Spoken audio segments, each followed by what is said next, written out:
LL.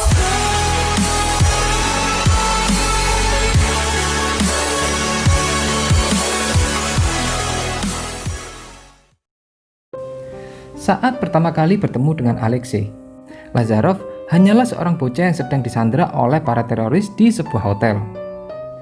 Ketika pasukan khusus tiba, para teroris yang bersenjata mulai mengancam dan memukul untuk menakuti para sandera. Lazarov dapat mengingat dengan jelas bahwa negosiasi dari kedua belah pihak pada saat itu sepertinya gagal, dan akhirnya kedua belah pihak mulai melancarkan baku tembak.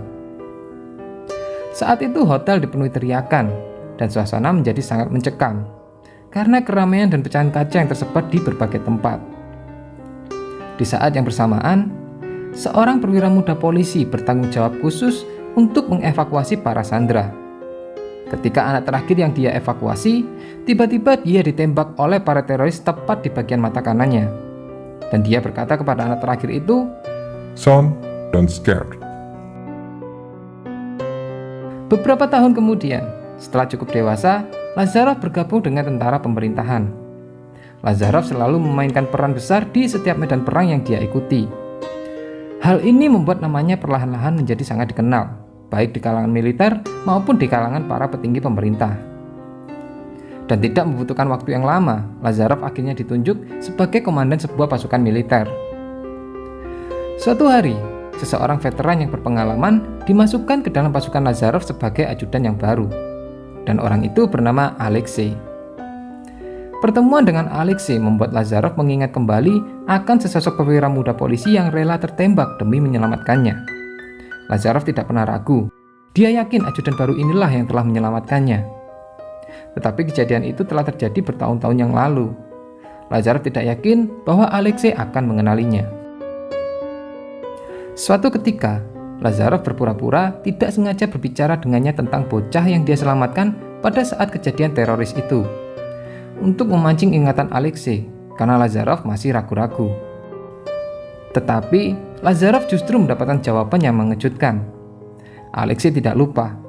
Alexei bahkan tidak membandingkan bocah itu dengan sosok Lazarov saat ini. Dan terakhir Alexei berkata, "Aku ingat, tidak masalah, ini sudah cukup." Mulai dari sini hubungan Alexei dan Lazarov menjadi sangat dekat. Walaupun Lazarov sering memiliki pemikirannya sendiri, dan tidak jarang Lazarov dan Alexei beradu argumen tentang pemikiran siapa yang benar. Namun pertengkaran mereka tidak pernah terlalu serius. Suatu hari, Lazarov dan pasukannya mendapatkan tugas dari pemerintah untuk menjaga lumbung makanan di wilayah Swatgard dan menunggu hingga alat transportasi datang yang nantinya akan digunakan untuk mengangkut lumbung makanan itu. Setibanya di Swatgard, ternyata di sini sudah ada beberapa pengungsi yang kelaparan, yang ternyata mendapatkan bocoran informasi tentang lumbung makanan yang akan ditransfer oleh pemerintah.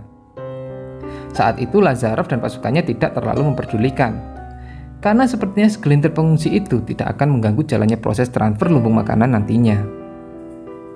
Namun, seiring hari berlalu, pengungsi yang ada di lokasi tempat pasukan Lazarov bertugas semakin bertambah banyak.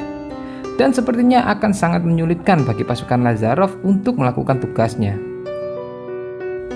Puluhan hari telah berlalu, namun alat transportasi yang dimaksud tidak juga datang.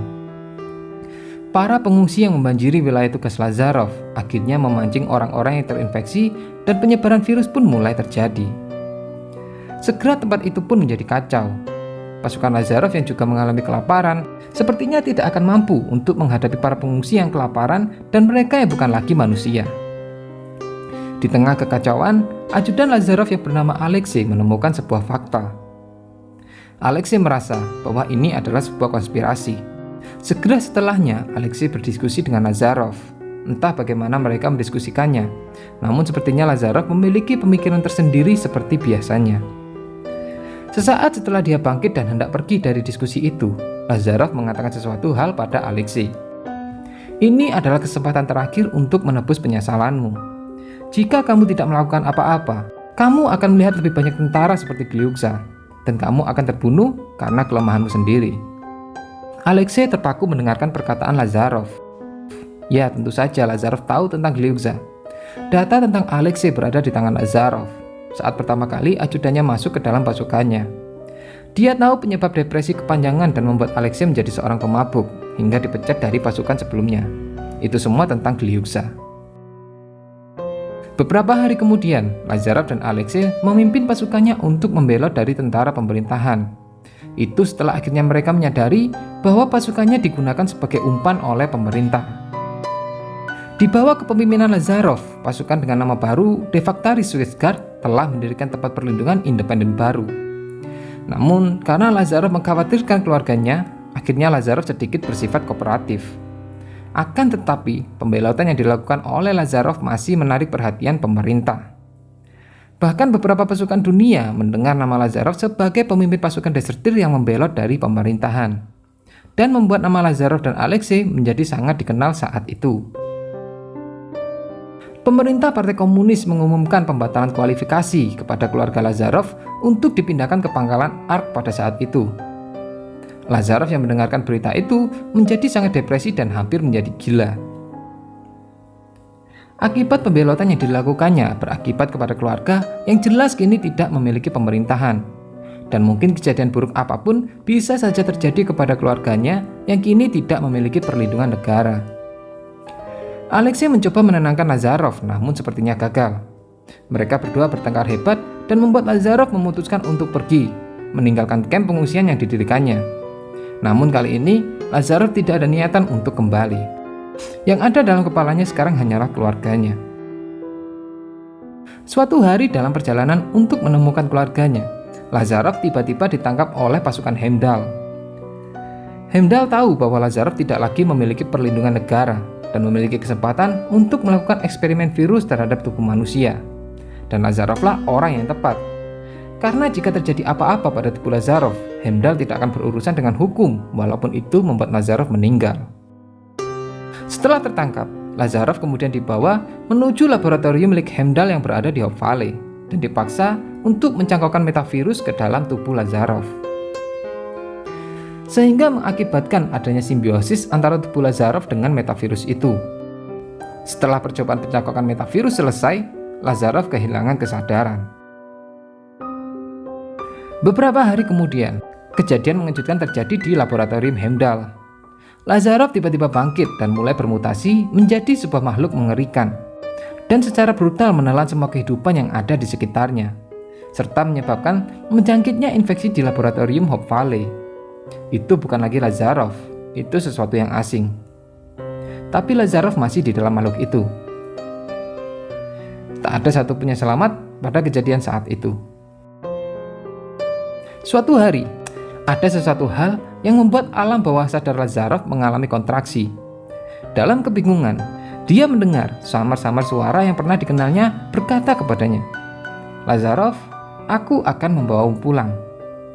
Sebelum dia bereaksi, dia mendengar sebuah ledakan keras, dan laboratorium Hope Valley meledak. Lazarov jatuh ke dalam keadaan mati suri. Kemudian entah bagaimana, dia ditemukan oleh tentara imperial, dan dibawa menuju ke sebuah laboratorium di Pulau Santopani untuk dilakukan percobaan rahasia tentang penghancuran metrik virus.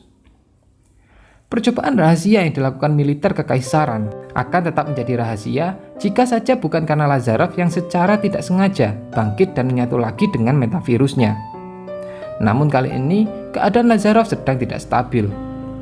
Hal ini mengakibatkan pecahnya infeksi virus yang menjangkit di laboratorium Santopani dan mulai menyebar ke sekitar pulau yang berada dekat dengan Mount Island. Akibat keganasan varian Lazarov, militer kekaisaran mulai kekurangan pasukan. Dan dengan mengambil keuntungan dari tubuh Lazarov yang masih lemah dan tidak stabil, militer imperial berhasil menidurkan kembali Lazarov dan mulai mengangkut tubuh Lazarov menuju pegunungan salju Dop atau yang kita kenal dengan Snow Highland untuk dibekukan dan melakukan penelitian lanjutan. Namun dalam perjalanan menuju Snow Highland, saat memasuki wilayah Scarlet Grove, secara tiba-tiba gelombang resonansi yang tidak dapat dijelaskan terjadi antara varian Lazarov dengan orang-orang yang terinfeksi di sekitarnya. Ini mengakibatkan pecahnya gelombang virus besar di Scarlet Grove. Para makhluk infeksi ini secara membabi buta menyerang pasukan imperial dan juga kamp-kamp sipil yang tersebar di wilayah dataran Silu. Dan secara tidak langsung juga mempengaruhi kehancuran dari kota Farstar 704. pasukan Imperial yang masih tersisa memutuskan untuk terus melanjutkan perjalanan, membawa varian Lazarov ke Snow Highland agar segera bisa dibekukan. Suatu hari, terjadi sebuah pertempuran sengit di Snow Highland. Pasukan Scientia dan anggota karavan melawan militer kekaisaran, yang secara tidak sengaja mengakibatkan terbangkitnya kembali varian Lazarov. Hal ini menyebabkan terjadinya gelombang resonansi antara metavirus Lazarov terhadap orang yang terinfeksi di sekitarnya, dan mulai memicu pecahnya infeksi mengerikan di Snow Highland. Beberapa waktu kemudian, Lazarov jatuh tidak sadarkan diri dan kembali ke bentuk manusianya. Ini dikarenakan tubuh Lazarov yang baru saja keluar dari pembekuan dan sangat tidak stabil.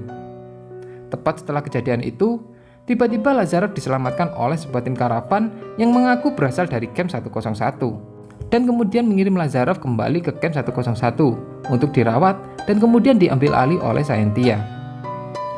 Setelah terbangun, Lazarov lupa dengan segalanya. Dia hanya mengingat namanya yang baru sebagai Messiah. Scientia merasa bahwa Messiah terkait dengan fluktuasi metavirus dan mencoba menggunakan Messiah sebagai petunjuk untuk mencari tahu tentang bencana di Snow Highland dan juga keberadaan metavirus varian Lazarov.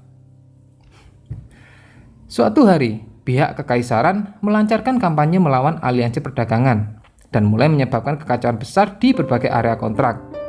Dalam peristiwa itu, seorang misterius tiba-tiba menyeret Messiah ke medan perang dengan pisau ditancapkan ke bahunya. Hal ini mengakibatkan lagi dan lagi gelombang resonansi antara induk virus dan makhluk terinfeksi terjadi di sekitarnya, menambah kekacauan besar pada pertempuran itu. Namun saat itu, Lazarov yang hanya ingat namanya sebagai Messiah masih mampu untuk mempertahankan tubuh manusianya. Mengambil keuntungan dari kekacauan ini, Messiah memiliki kesempatan untuk melarikan diri dan mulai mengikuti petunjuk nalurianya. Dia kembali ke Hope Valley dan mulai melihat ingatannya yang telah lama hilang. Akhirnya, hari-hari di laboratorium yang kacau dan gelap, resonansi metavirus yang tampaknya tidak dapat dia kenali. Lazarov ingat segalanya. Keluarganya, dan Alexei, aku ingat kau masih hidup. Dan untuk sementara story Lazarov berhenti di sini. Dan pastinya nanti masih akan ada story lanjutan, karena kalau teman-teman udah masuk ke Rebuild di Dark Forest, nantinya teman-teman bisa bertemu dengan Lazarov dalam bentuk manusianya. Lalu pas masuk ke Rebuild Sun Castle, kita akan melihat istri Lazarov yang bernama Natasha sedang menjadi sandera. Dan ketika kita di Snow Highland, kita akan melihat sebuah scene di mana Lazarov mencoba menyelamatkan Natasha, namun kemudian malah ditembak oleh Cleven. Dan hal itu menyebabkan emosi Lazarov tidak stabil. Lalu tiba-tiba kita masuk ke alam bawah sadar Lazarov. Di situ kita akan melawan metavirus asli dari Lazarov yang telah dicangkokkan oleh Heimdall ke dalam tubuh Lazarov sebelumnya. Dan kita bisa melihat Lazarov sedang terjebak di sebuah jaring. Hal ini mengasumsikan kalau apapun yang terjadi pada tubuh Lazarov mengakibatkan metavirusnya bisa menguasai tubuh Lazarov 100%. Di situ kita juga melihat Alexei yang entah bagaimana juga ikut masuk ke dalam bawah sadar Lazarov.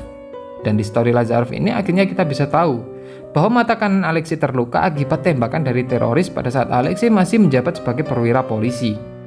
Sehingga tidak diceritakan di original story Alexei karena kejadiannya sudah sangat lama. Dan di akhir scene Lazarov mengatakan kalau Alexei di sini dan dia aman sekarang.